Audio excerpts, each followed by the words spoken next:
वालेकुम सलाम। सफाई कर मुसलमान बहुत अल्लाह की रहम ला इलाहा इल्लल्लाह मुहम्मद रसूलुल्लाह। अपने हम मेहनत मजदूरी करी और की करी।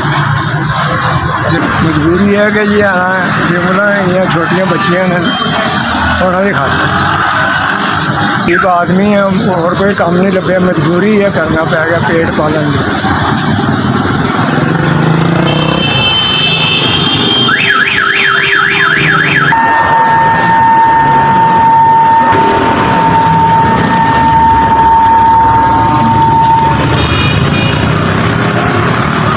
शुक्रगुजार हैं तुम राशन भेजिया जो मेहरबानी बहुत बहुत मेहरबानी। अल्लाह ताला बहुत सारा रिजल्ट दे तुहाडे कारोबार की बरकत पाए और तुम बहुत बहुत तुहाडी जिंदगी का बरकत तुहाडी बड़ी बड़ी मेहरबानी तुम मैनू राशन भेजिया।